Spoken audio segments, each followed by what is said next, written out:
Hello, this is your host, Todd Lewis of the Praise of Folly podcast. Today I'm again joined by Swithun Dobson.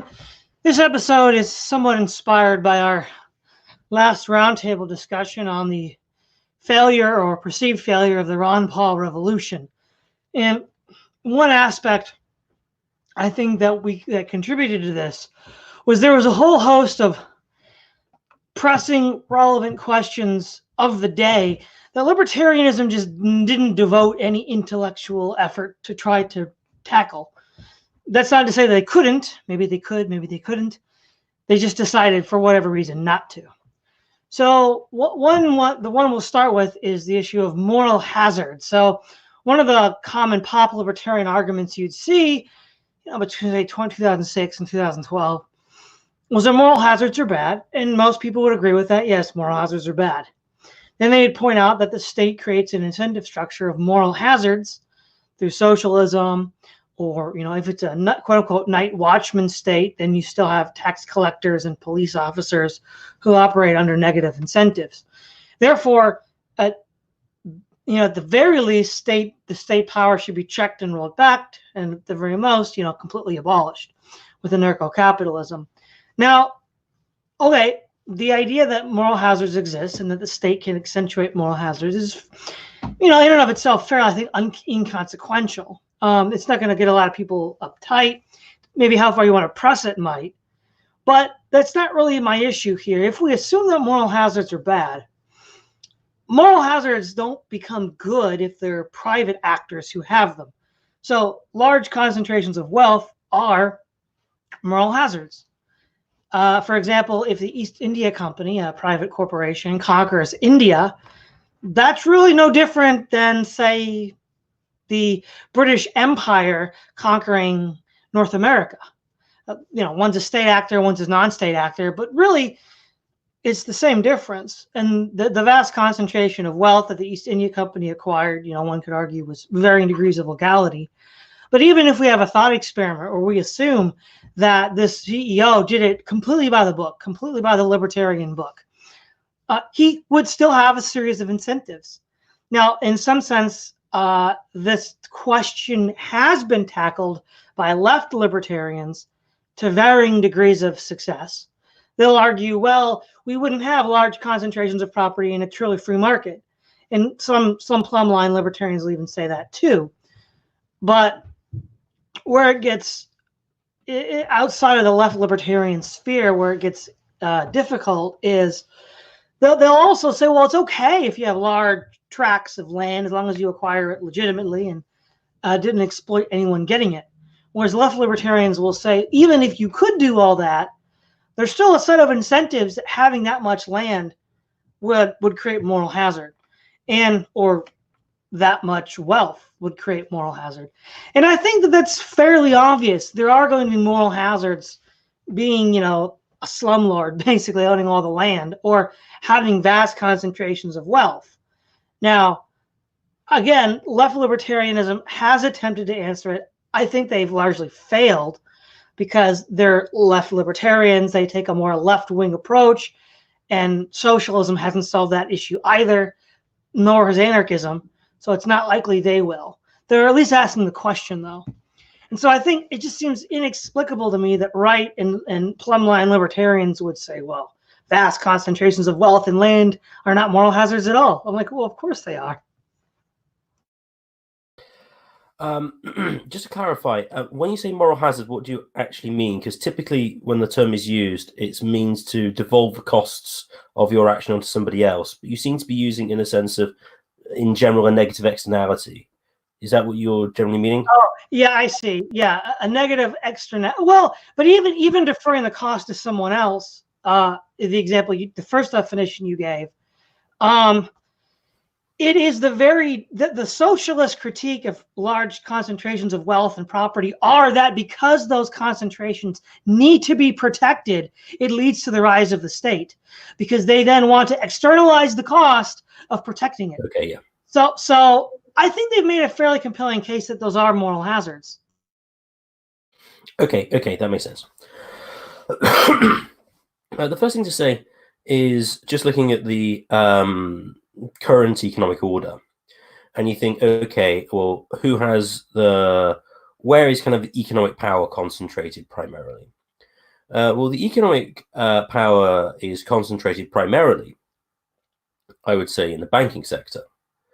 And the banking sector is backed up by the world's central banks, I mean, ultimately the Federal Reserve in America.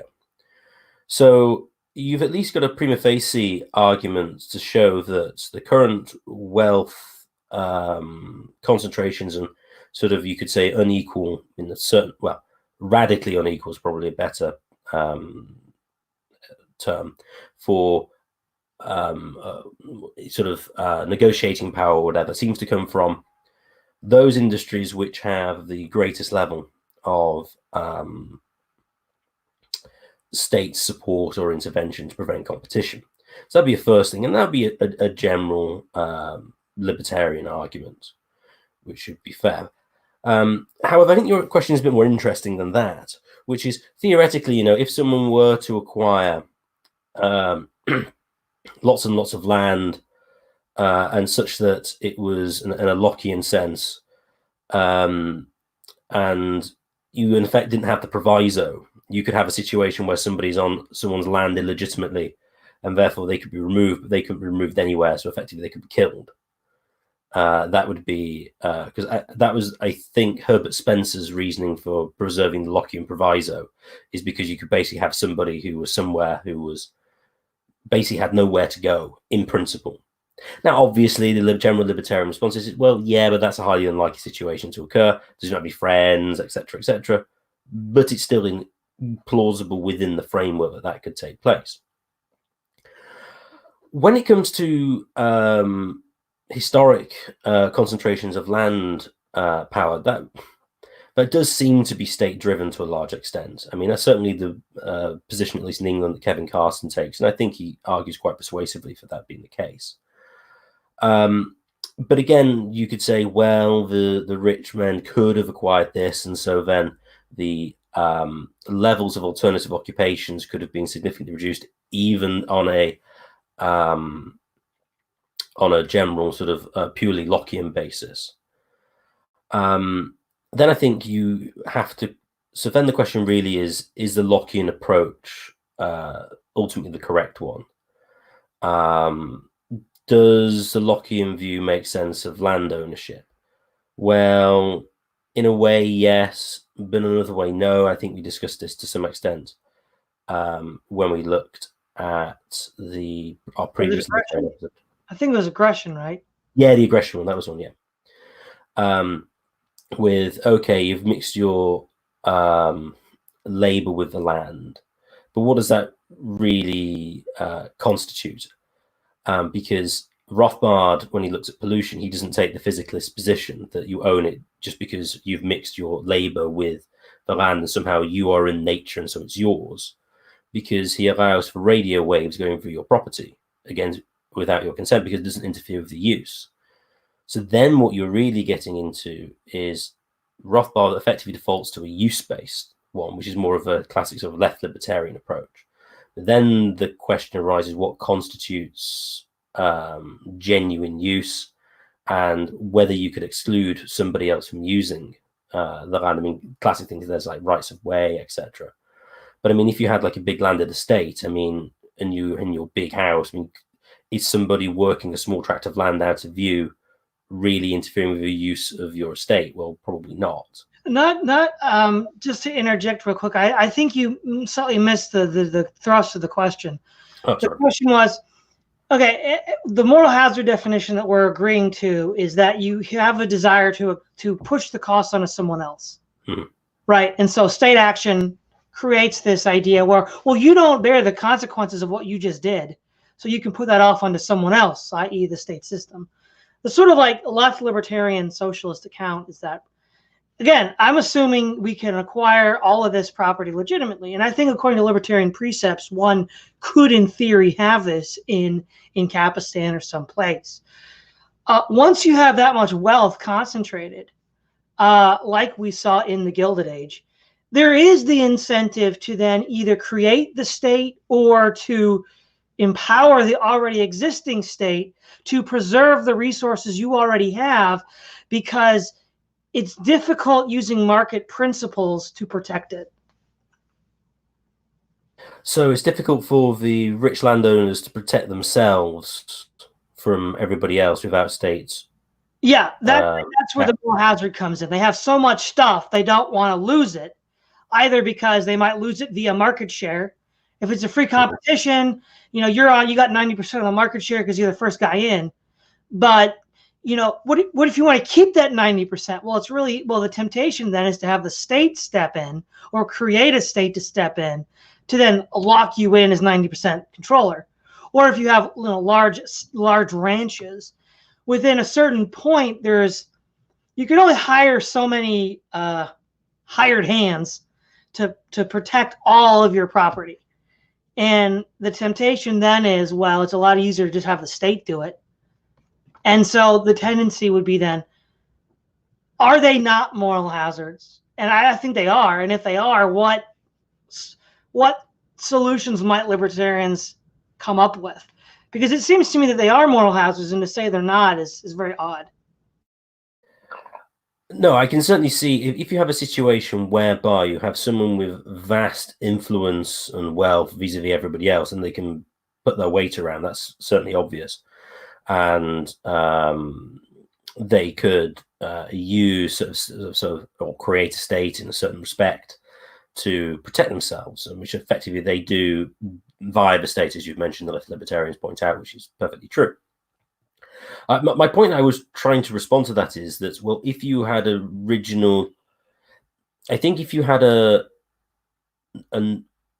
non-Lockean approach to land acquisition.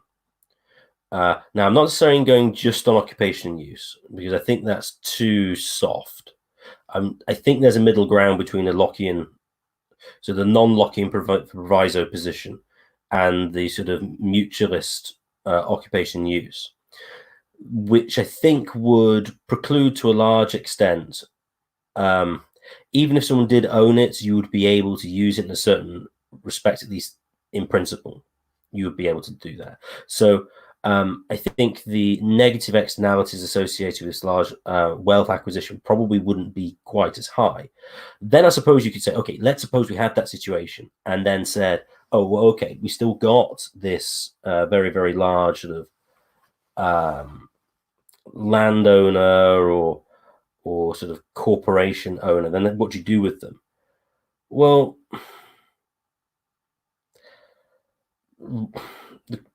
it's a difficult question, because you affect, unless you could say that in some way that they were harming you in a certain way, which was interfering with your property rights in a certain respect, then in a sense you could say libertarians don't have a solution on that theoretical level.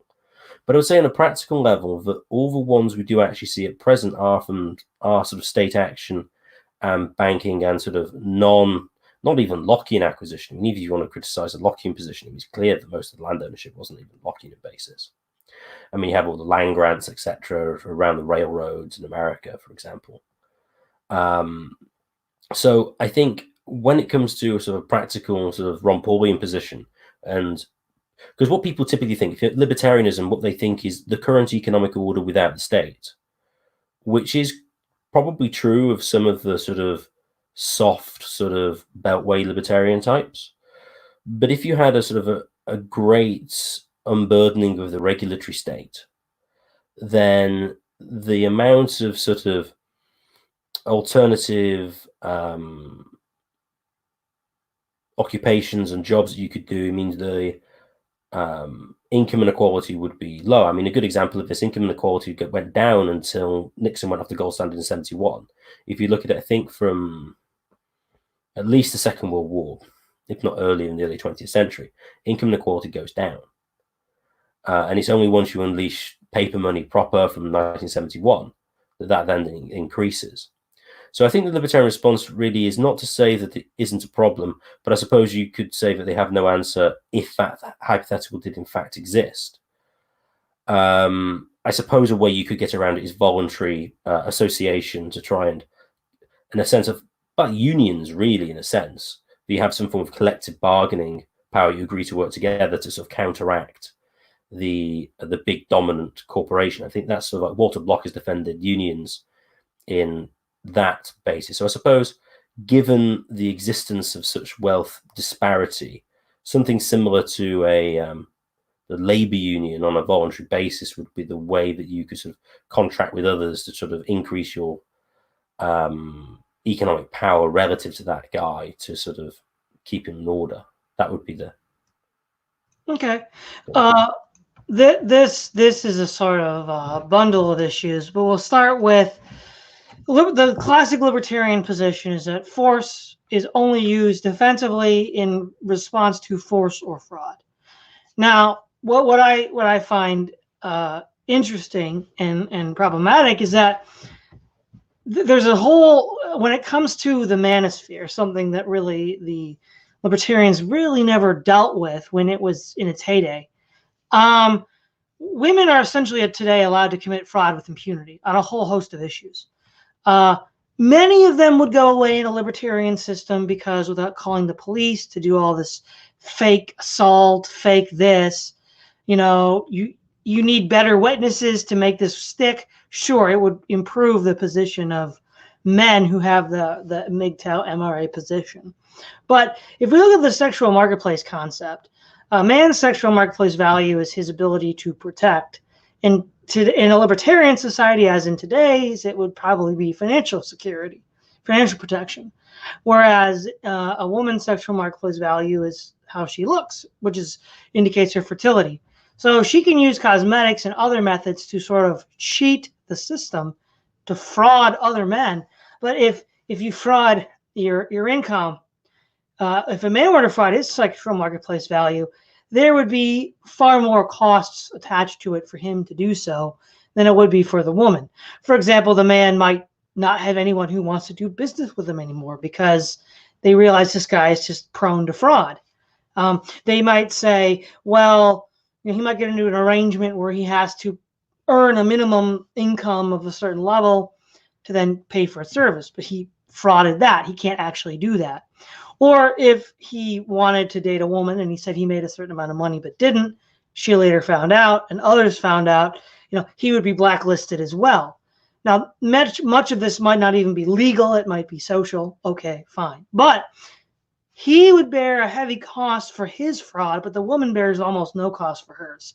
So it's like, how can you essentially be totally blind to this aspect of fraud that one sex is perpetrating? I think this, in a sense, goes beyond. Well, I've discussed before. This goes beyond sort of general libertarian principles. I mean, yes, there is fraud in a sense of I suppose, with sort of physical appearance in a certain respect, but that's generally, I suppose, the general thing is caveat emptor or buyer beware. I believe there was actually a court case with this that. All the children came out really ugly, and then the husband figured out that his wife had actually had loads of plastic surgery, which he wasn't aware of, and then tried to sue or divorce her on that basis. And basically, the judge said, "Sold the scene. Do your due diligence, figure out whether she's got plastic surgery or not." I think this is more to do with a cultural issue in which women get a way of being the victim, and it's always the man's fault. Now, as to where that began historically is an interesting question. Certainly seems to come across from sort of the 20th century onwards, but I think typically women have always got away with more than men have. Martin van Creveld points this out in The Privileged Sex.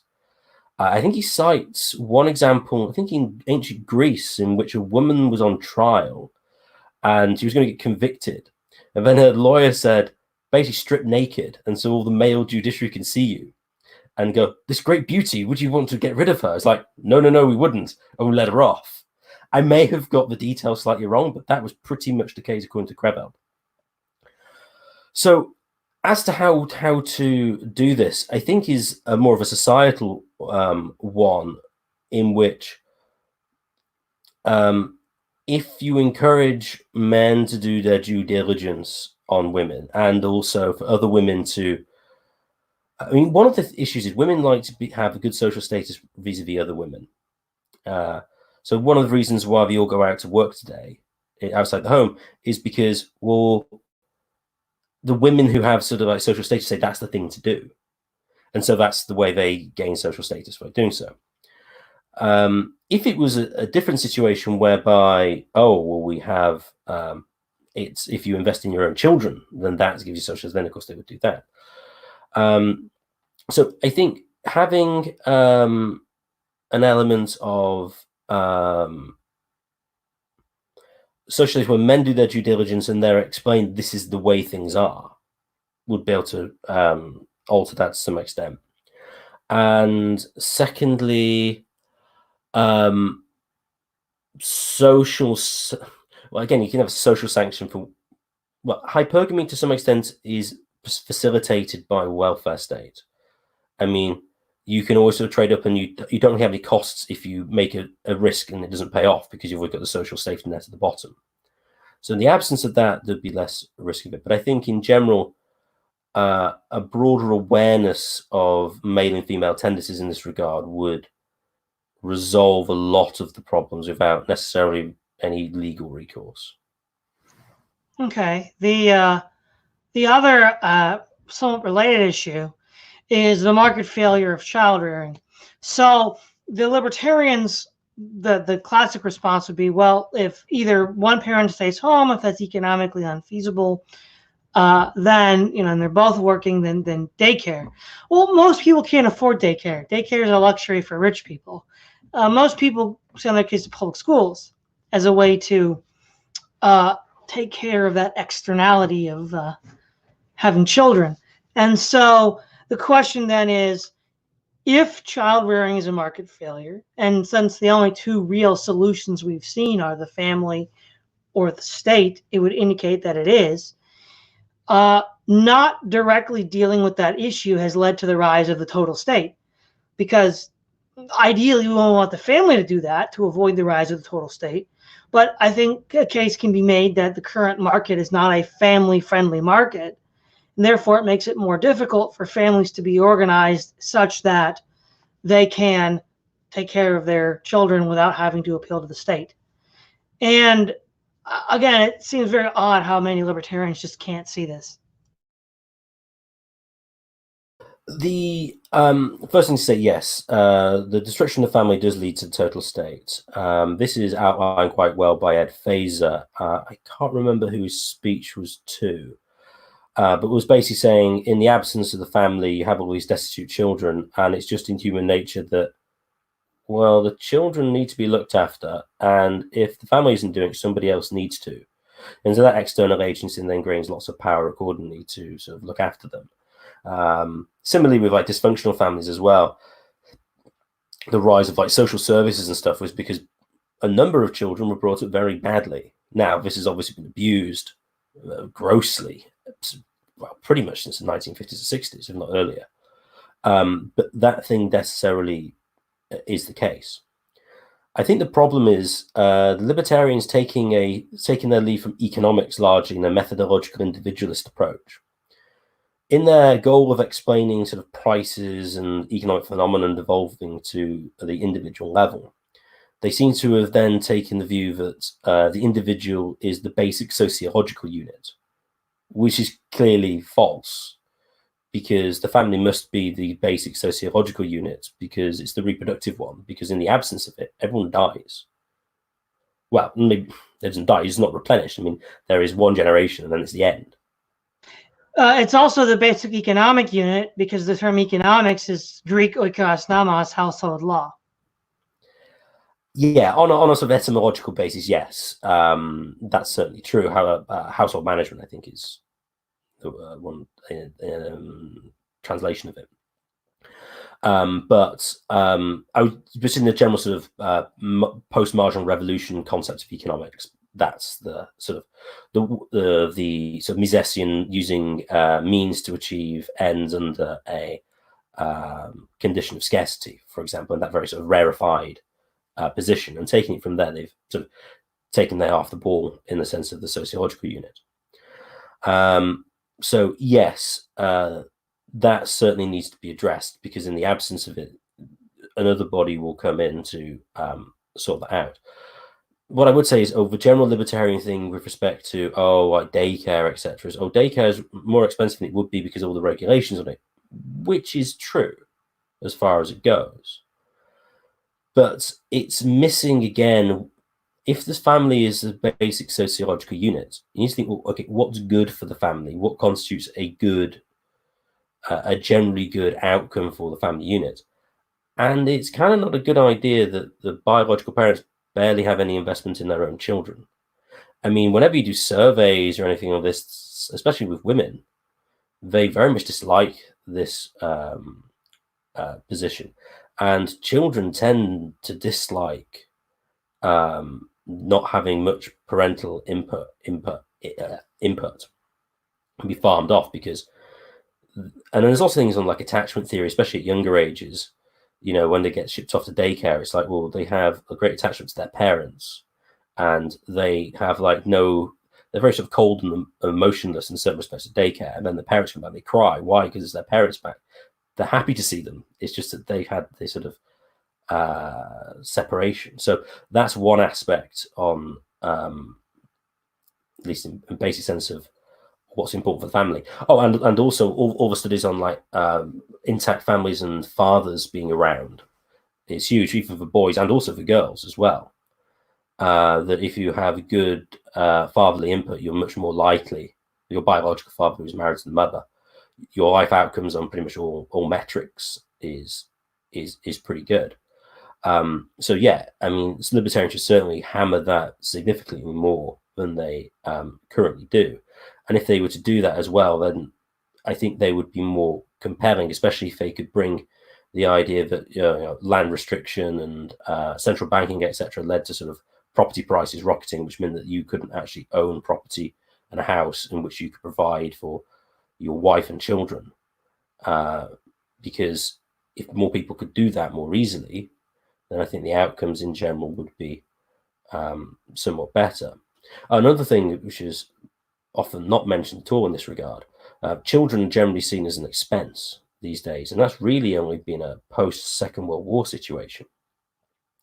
Because once obviously the family farm, they could help, but even when they moved to a more industrial society, they would be able to work at least some hours on a younger basis. Interesting, I didn't know this until recently. They actually got 12-year-olds to go and work in the factories in the Second World War in England, because all the men were out fighting and they needed people to go and work there. And when the war was over, they said they had to go back to school. They had forced, they said, you have to go back, you can't work. And then they said there was no one to work here, so they had to bring the Indian subcontinent over to work the mills. Yeah, now with one proviso to what I've just said, he does bring it up, but not consistently, as Hans Hermann Hoppe in his book Democracy: The God That Failed, his chapter on conservatism. He does point out with the idea of the covenanted community that a sort of very strong pro-family, pro-natalist position is a prerequisite for libertarian society. But it's an interesting, he starts off interesting, but then if you look at his overall career and the overall course of libertarian thought, it hasn't really been expanded. I think in part Hoppe walked a little bit of it back when he got in trouble. Was it the ACLU for saying something bad about homosexuals? It was something like that. But yeah, something like Covenanted Community, using works like Coming Apart by Charles Murray, Pulling Alone by Robert Putnam could help. But again, we don't currently see that. That's not to say that it couldn't happen, but only that we haven't currently seen it. And another prerequisite for libertarianism, there was a brief window, probably between 2012 and 2015, when right libertarians flirted with race realism. To some extent, Hoppe still tacitly endorses race realism, even if he doesn't really talk about it. So, for example, the idea would be that, well, white people, Jewish people, maybe some East Asians have demonstrated an aptitude for market societies of the kind that libertarians would want to live in. For example, Singapore, Taiwan, from East Asia, various Jewish, the state of Israel itself today, Jewish communities within Europe and the United States, and then the United States and Great Britain proper. And there's this sort of weird disconnect where the desire for fungible labor to reduce labor costs and to make it convenient for corporations to turn a profit undercuts the very kind of existence of the people that make such a system even possible. And again, I think for obvious reasons, going full race realist would be suicidal for many libertarians. Fair enough. But there are, dog whistles you can use. There are ways you could sort of under the table talk about this issue and cash it out. Because, I mean, the idea that Native Americans or, Nigerians or Saudis could live in anything like a libertarian society as Hans Hermann Hoppe or Murray Rothbard or Roderick T. Long envision is kind of ludicrous. I think the standard libertarian response would be yes, in principle, they could live by libertarian principles irrespective of your race. However, the question is which one is most likely. And secondly, even if you had sort of like a full sort of voluntarist society, the societies would actually look very different in different places because the mentality of the people and the history and stuff is such that you're likely to have a significantly different way of life. So, for example, in, say, the Middle East, you're likely to have a much more collectivist culture, even if it's on a voluntary basis. Sort of like the way the extended family works there is different from how it works in sort of the Northern European peoples. Who live very quite in disparate areas and was much more a nuclear family-based system as opposed to an extended family one. You didn't have the same history of multiple generations living in the same household, etc. And I think we even see that, I mean, in culturally speaking, in sort of like even in Europe, I mean, Southern Italy, I think, is significantly more sort of collectivistic in its general outlook. Not necessarily on a state basis, but how they view their obligations to their family members and other people in their community is much greater than the Northern European peoples, which is, I think, clearly explained by, their history of how they developed over time. As I said, like the Northern European peoples in relatively disparate areas and low population density and basically having to fend for themselves. So that would so even if they could live in that environment with a libertarian sort of, legal order, that the general society would look very different. And I think also you'd think, well, the idea of libertarianism and individual rights, I mean, where did that come from? Well, that's going to come almost certainly from the most individualistic peoples. Oh, and guess what? Who are the most individualistic people? The Northern white Europeans. So it's no coincidence that arose in that context. And so you think that that's going to have the most cachet there, whereas other people, so for like the Japanese, isn't it? The nail that sticks out gets hammered down. I mean, they're unlikely to have a robust view of individual property against taxation when it's like, yeah, well, actually, we kind of need this money for the group. I mean, well, it's going to be unlikely that they're going to be following anything close to Rothbardian principles in Japan. So I think the libertarian who's probably done the most with race realism, although you could argue who's moved away from sort of strict libertarianism to some extent, is Stefan Molyneux, who has been plugging this for a while now. But very few others have done it. And another thing, well, what's interesting thing with race realism to some extent is everyone focuses on average IQ levels in general. But I think one of the more interesting ones is the standard deviation amongst races. Because what you find is amongst whites, the standard deviation of IQ is significantly higher than basically all the other races, which to a large extent explains why they're more individualistic, because they're all different.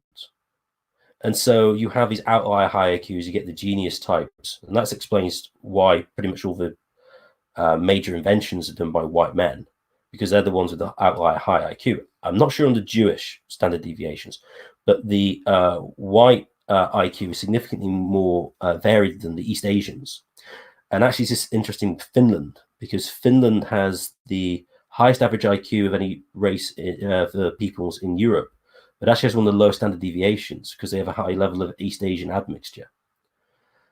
So when you have everyone sort of grouped around the mean, it seems to correlate with a more collectivist attitude because everyone's more similar. Whereas once you have a natural recognition of difference, you end up having more of an individualistic society, which is more compatible with libertarianism, which is what you see in white people, basically. Yeah, and then lastly, well, not lastly, but with regards to this line of thinking as well, we see again Hoppe probably comes closest, but only kind of, is the sort of religious contextualization behind a market society. So to sort of condense a lot of stuff into a short comment here, Jack Goody did a study in the 80s on the Eurasian family, the extended family with, in-group marriages and what yada yada. And basically the sort of primordial paterfamilias family that we see with the Romans was broken up by the Roman Catholic Church between Gregory I and Gregory VII, who instituted laws against incest and close kinship marriages, which was a precondition for widely distributed assets. So assets, because you could marry close members of the family, you keep wealth in the hands of a few people. Once you can't do that anymore, you then get the rise of the bourgeoisie. In the 11th and 12th centuries, you see this in Italy. So we see the sort of sociological origin of market bourgeois society in northern Italy, the North Sea from England to Novgorod during the Lubeck and the Hanseatic League. And then also we see theoretical arguments for markets with the Spanish scholastics. So that's like the Catholic era. And then you have, the Weberian Protestant era, where the Dutch and the English and the United States take that mentality. So while Rothbard himself does walk back from the Weberian thesis, he doesn't totally discount it, because in his History of Economics, he points out that John Calvin, by normalizing usury theologically, was a precondition for the rise of modern capitalist system. So, okay, so from Protestant, Catholic, Western Europe, we get capitalism. We don't get it with the Orthodox. We don't get it with the Muslims. We don't get it with the Confucians.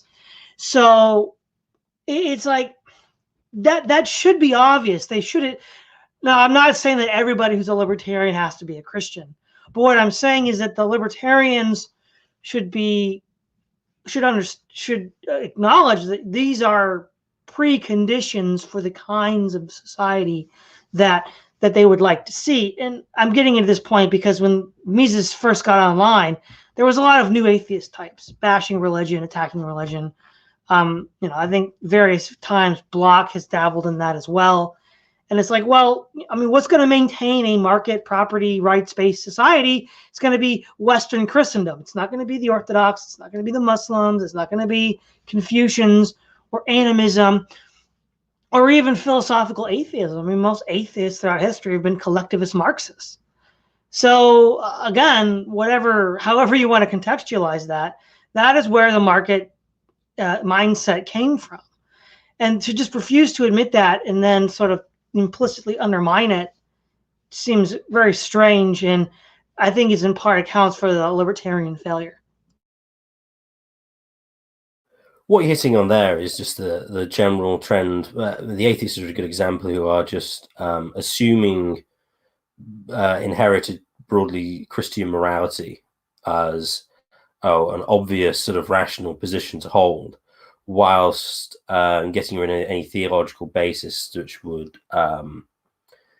which would justify such a morality. And I think that's certainly true. A market system is only going to work well if you have as I said, as you mentioned, sort of more of a disparate property ownership, where you can have, it's not all about competition, but in a sense, your obligations are to a fewer people. So your obligations to your wife, your children, possibly your parents, maybe your brothers, but not your cousins. At least not into this. It doesn't have the same weight as it does in the extended family groups in the Middle East, for example, Southern Europe. And this then facilitates more of a general competitive attitude than you would typically get in those cultures. And also what you need is you need a high trust society, a society in which people trust each other, and also on a general sort of theological level, is I am God is wrong for me to lie. And secondly, God is displeased with me if I do lie to you. So I'm not going to lie, because being on the wrong side of God is not in a good situation to be in. And this facilitates trade and trust, and it also reduces the cost of trade as well, because you don't need to write highly detailed and complicated contracts, and you don't have all this sort of wasted energy. I mean, effectively, having to write really detailed contracts is the equivalent of getting someone to look after watch your house in case someone steals from it. It's like, it's something you don't really want to have to do. And so in general, sort of the way in which a moral framework will be propagated within a society to provide the basis for the sort of flourishing sort of market libertarian society is entirely necessary. And as you point, I mean, you could say that the starters of modern capitalism, say in the early Renaissance period, again, you've got these competing sort of city-states, and you have the general sort of Christian theology and morality propagating. And I think, yeah, as you said, Calvin is a good example of justifying interest, because that was a bit of a problem earlier on with sort of debt contracts, etc. Also, I think in certain respects you could argue, this is, I can't remember who he cites, but Unwin in the Sex and Culture argues that one of the reasons why England didn't do very well after the Catholics became very sort of prominent is lots of the high IQ women had no children, because they were encouraged to be devoted to God and God alone. So actually, you had he doesn't put it in this terms, but effectively you have an average lower IQ situation, and only once that became less socially desired did you have higher class women having more children than they otherwise would have had, which then sort of I can't remember who he cites. It's an early 20th century English historian. I don't remember his name offhand. It's the one he cites for most of his changing in marital law from sort of the Anglo-Saxon period. And yeah, so having people, so that's the Protestantism actually is interesting with that. It's like, well, we're focused on doing work here and now, and sort of the secular work is not bad.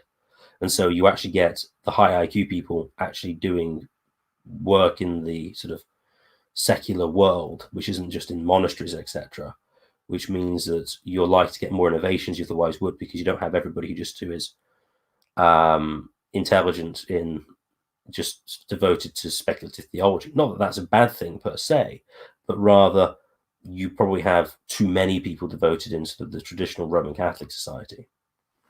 Yeah. Now, these series of questions that I've been asking, beginning with female hypergamy, it's sort of like, okay, within socialist theory, Marxist theory, there's this debate between theory and praxis.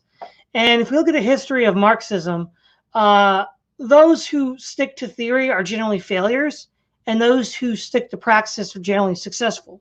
Whether it's Bernstein's social democracy, which radically altered Western Europe, or Lenin's Vanguard, they were able to achieve actual, tangible, physical, real-world results, whereas the pie-in-the-sky intellectual Marxists just wondered why nobody took up arms against their government during World War I. Okay.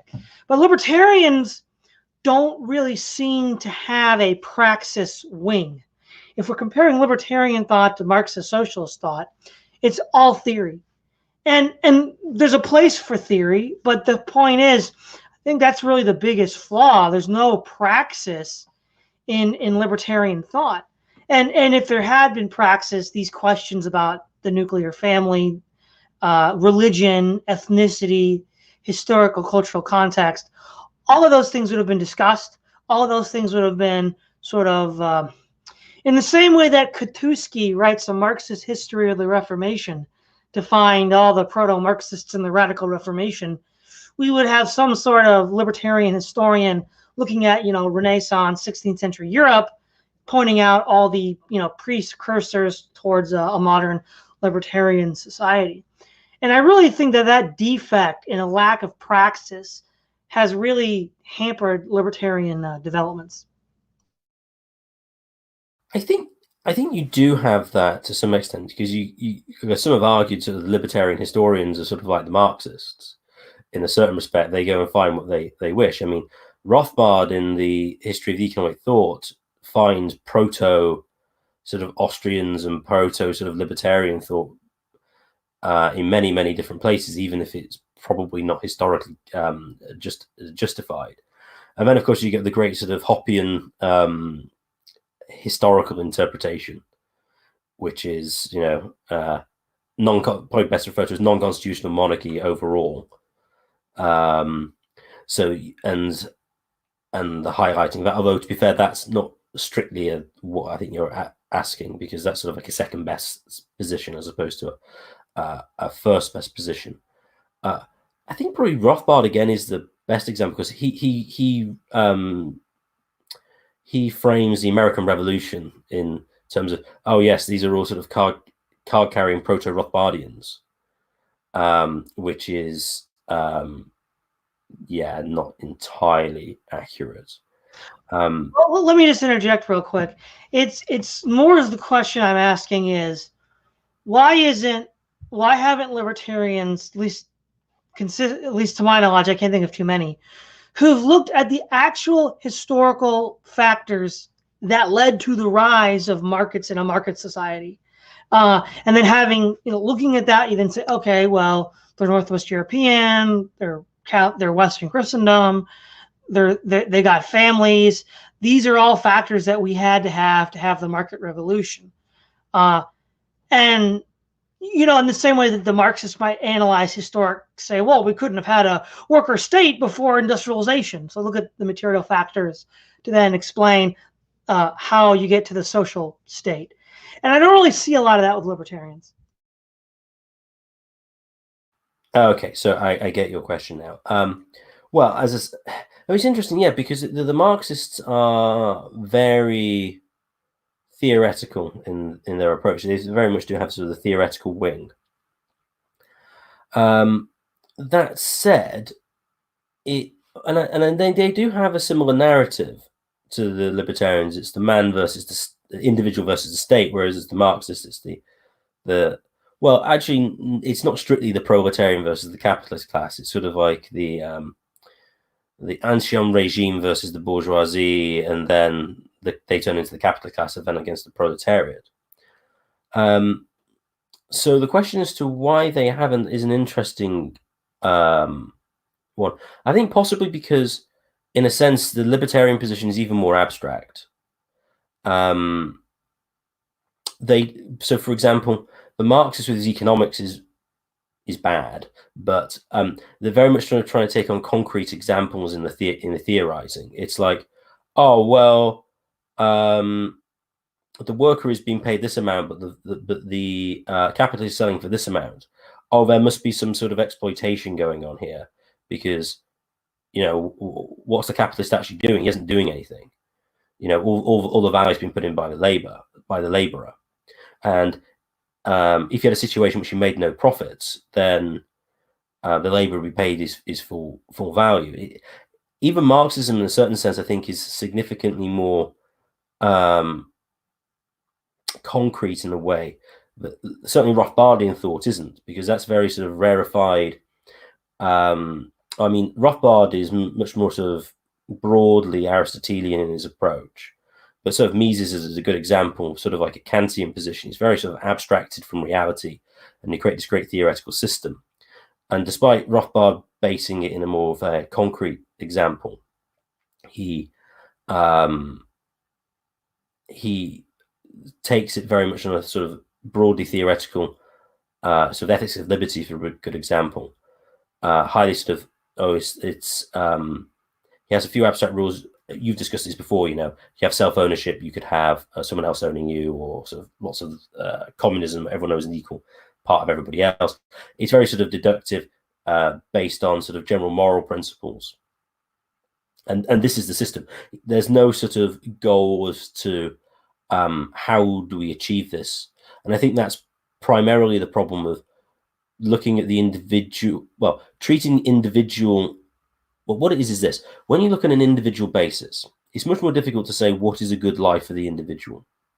So there's no looking at the material conditions or situations that allow the individual to flourish. I mean, that you can do to some extent, but you're certainly more circumscribed if you looked at the family, for example, because it's much more obvious from sort of, you can clearly see from sociological research as to what constitutes a good family when you look at just broad outcomes that people will go, oh yeah, that's kind of what you want. You don't want high levels of criminality amongst your children, etc. So I think if they focused more on a family basis rather than just the individual in an abstracted sense, they possibly would have done that. And I think the abstracted nature of their approach has harmed their political and cultural influences, because they can't really point to any concept, broadly speaking, of the good life, except that, well, just leave the government, just leave you alone. Just leaving you alone to the most of the population is not a particularly compelling vision. It's like, we'll just have freedom. Which actually, if you see in films, is really bad. It's like, oh, we're fighting to be free. Why? Free to do what? Well, we're not really going to specify. We're just going to be free. It's like, on sort of an aesthetic level, it's really quite dull. So it's not surprising that on a political level, it doesn't really have any purchase. So yeah, that would be my broad response to that. Yeah. Well, now that we're nearing the end of the hour, I guess there's really no more questions I would like to ask. Is there anything you'd like to say before we wrap this up? Well, one thing I'd say is, I think the issue is the libertarians see their role in a very, very specific area of delineating the individual's rights relative to other people, in particular trying to protect the individual from the state, and in the Rothbardian conception, get rid of it in its entirety. But this is very much of a negative project. And so this is why these broader aspects aren't really considered or filled in, even though actually they kind of implicitly acknowledge their existence. So, for example, in the Ethics of Liberty, Rothbard says, oh, well, we couldn't have communism because everyone would die, and like being alive is good. And it's like, oh, okay, you have a positive conception, at least existence is good. Oh, okay, well, we can work from that. But he doesn't do that. He only uses that in a negative sense. So that's a particular problem. And then, given his negative nature of his approach, the Rothbardian renunciation of any positive obligations, particularly in the concept of parents towards their children, allows him to have not the most politically saleable point of that you could let your children starve to death, which even amongst Democrats might not be that popular, unless, of course, they're in utero. If you could somehow disattach the placenta, they might be in support of that. But this, I think, is the major reason why they haven't attempted to tackle the kind of issues that you cite. And what they'll claim is, oh, it's separate from libertarianism. We have other values, but they can't sort of override the aggression aspect. And this is where Hopper comes in. It's like, well, he has his nice argumentational ethics on one side, and then it's like, oh no, well, we can have all this other psychology and sociology to fill in to kind of preserve this this sort of goal of Ancapistan, but they're not integrated in any sort of organic sense. It's just like, well, I've got this theoretical ideal, and then, well, I've got these other instrumental reasons to achieve it, but they're not coherently produced in sort of an organic view of what the good life would be, and then what sort of a genuine, broad, libertarian good life constitutes. And for those reasons, I think it's why they've avoided these sorts of subjects. All right. Well, thanks again, Swithun. It's always a pleasure. This is Todd Lewis of the Praise of Folly podcast, signing off.